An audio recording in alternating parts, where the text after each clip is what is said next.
시드니의 오페라 하우스 아시죠? 만약에 여러분들이 오페라 하우스가 완공되기 전에 그 근처의 부동산을 구매해 놓으셨다면 지금 어떠셨을까요?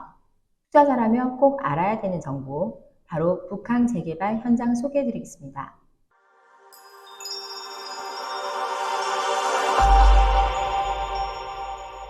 안녕하세요. 연우복덕방 시청자 여러분. 여러분들 드라마 펜트하우스 보면 주인공이 사놓은 집이 재개발이 돼서 헤라클레스에 입주하게 되죠. 이렇듯 재개발에 대한 정보를 알고 있으면 성공 투자에 좀 더 다가갈 수 있을 듯 합니다. 현재 부산에서 가장 많은 자본이 투입되는 재개발 사업이 뭔지 아세요? 바로 북항 재개발 사업입니다. 북항 재개발이 북항 중심으로 부동산 시장을 이끌어가고 있는데요. 그 중에서 가장 큰 수혜를 입은 협성마리나 G7에 오늘 왔습니다. 오늘은 G7 근처에서 가장 오래 부동산을 하신 JS 부동산 이준수 소장님을 모시고 말씀 나눠보겠습니다. 안녕하세요. 연우복덕방 연우언니입니다. 오늘은 북한 재개발의 최대 수혜자라고 보는 G7에 대해서 여기 계시는 소장님과 함께 인터뷰를 해볼까 합니다. 소장님 안녕하세요. 안녕하세요. 간단하게 자기소개 부탁드릴게요. 네, 안녕하세요. 저는 그 협성마리나 G7 단지 내 상가 입점에 있는 JS 부동산 이준수 소장입니다. 북한 재개발 하면은 부산 쪽에 있으신 분들도 당연하지만 전국으로 엄청 핫했거든요. 예, 그 인기가 아직도 연결이 되고 있는 건가요?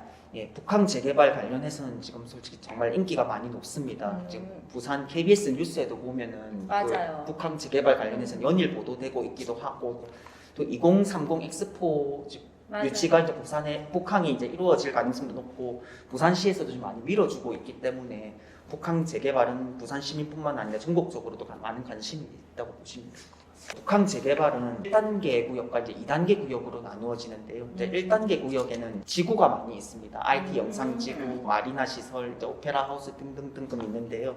IT 영상지구 같은 경우에는 이제 불교 방송 부산일보 MBC 방송국이 이제 들어설 예정이고요. 오페라 하우스는 준공이 조금 늦어졌지만 2024년 2, 3월 정도로 지금 예상을 하고 있습니다. 1년, 2년 뒤에는 어느 정도 감각이 드러날 것 같습니다. 그러면 북한 재개발을 했을 때 G7이 유독 그 사람들이 오르락 내리락 했었거든요. 근데 협성마리나 G7은 사실상 생활형 숙박, 그러니까 레지던스잖아요. 그러면 그 2017년 A동 분양 당시 때 평균 분양가라든지 이런 거 혹시 기억하고 계신가요?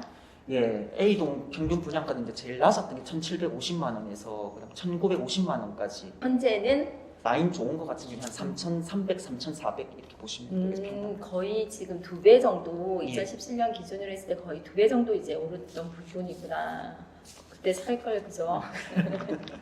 당시 때 레지던스라는 부분이 엄청 생소한 부분인데 그 청약했을 때 분위기는 어땠어요? 예, 2017년도 A동 분양할 때 그때는 이 레지던스라는 개념도 몰랐었고요. 맞아요. 그리고 맞아요. 북한 재개발이라는 그 개념도 몰랐었고 또 분양가가 상당히 높았었거든요. 그 당시 분양할 때는 인기가 막 없었어요. 그 당시는 그랬었는데 이제 그때부터 중개를 하면서 느꼈던 게 점점 관심을 많이 가지시더라고요. 근데 실질적으로 피가 대체 어느 정도 붙었던 건가요? 피가 A동 한 40층대 그때 최고로 거래됐던 게 생각이 납니다. 그 당시 이제 준공 나기 전에 거래됐던 게 프리미엄 4억 정도로 거래됐었어요. 네? 좀 분양가에서 예, 4억. 프리미엄한 4억이 붙은 거예요? 예, 그분은 뭐 했대? 꿈꾸고 산 건가?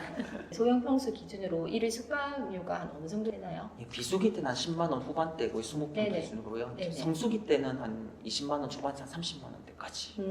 그러면 수익률을 봤을 때 매일같이 온다고 보면 한 250, 300 정도는 되고 예. 20만 원 이상으로 하게 되면 600에서 700 정도의 이용 대금을 받을 수 있는 거다, 그죠? 예, 지금은 이제 커뮤니티가 또 다 안 되어 있다 보니 지금 조금 적게 받는 경향도 있는데 앞으로 다 갖춰지면 조금 더 올라갈 걸로 예상됩니다. 그럼 소장님은 G7 안에 이 상가에 입점하셔가지고 지금 공인중개사를 하고 계시잖아요. 예, 그 이유가 있나요? 다른 현장도 엄청 많잖아요. 제가 그 2017년도 때부터 제가 이 협성 G7이 정말 좋아 보였었습니다. 예, 그러면 이제 생활 숙박형을 했을 때 장점이 있을까요? 당연히 장점이 있습니다. 일단 레지던스다 보니 주택수에 포함이 안 되는 게 큰 장점입니다. 주택수 산입이 되기 때문에 근데 종부세 면제 효과도 있고 하기 때문에 큰 메리트가 있는 상품이라고도 보여집니다. G7만의 장점이 있을까요? 네, G7만의 장점 당연히 있습니다.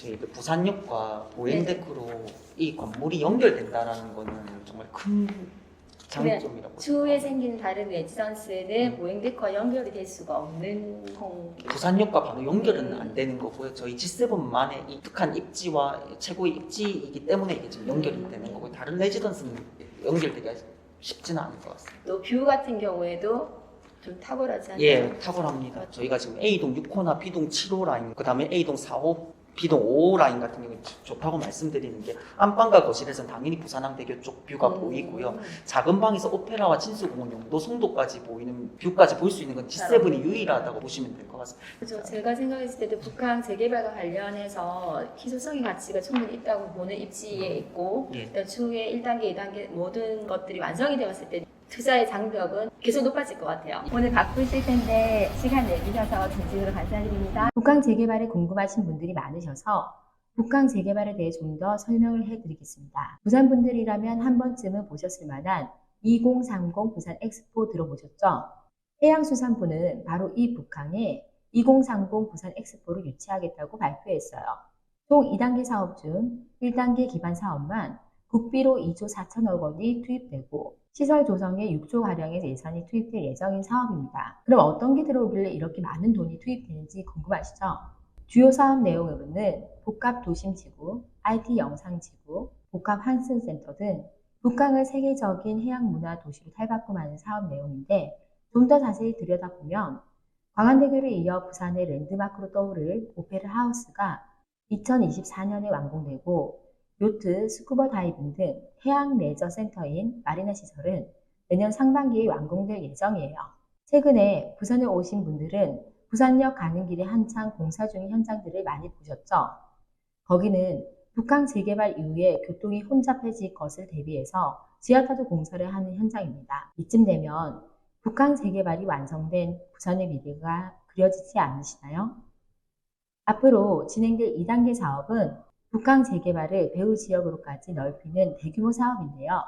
228만 제곱미터 규모의 4조 4천억 원이 투입될 예정입니다. 그렇게 북한 재개발 사업이 완료되면 약 31조 5천억 원의 경제적 파급 효과와 12만 명 정도의 고용 효과를 예상하고 있습니다. 이 정도 고용이 일어나면 그 일대 부동산 가치가 상승한다는 것은 서울의 강남만 보면 충분히 알 수 있을 것 같습니다. 부산의 경우 일자리가 모여있는 센텀시티를 중심으로 수영구와 해운대구, 부동산 가치가 많이 상승한 것으로 볼 수 있습니다. 오늘은 북한 재개발과 관련하여 영상을 만들었는데요. 더 많은 정보 궁금하시죠? 그럼 아래 댓글창에 있는 오픈 채팅으로 들어오시면 청약, 부동산 정책 등 돈 되는 정보 매일같이 올라오고 있습니다. 들어오셔서 다 같이 성공하는 분위기를 만들어가면 좋겠습니다. 구독과 좋아요 부탁드리고요. 지금까지 연우복덕방 연우언니였습니다. 감사합니다.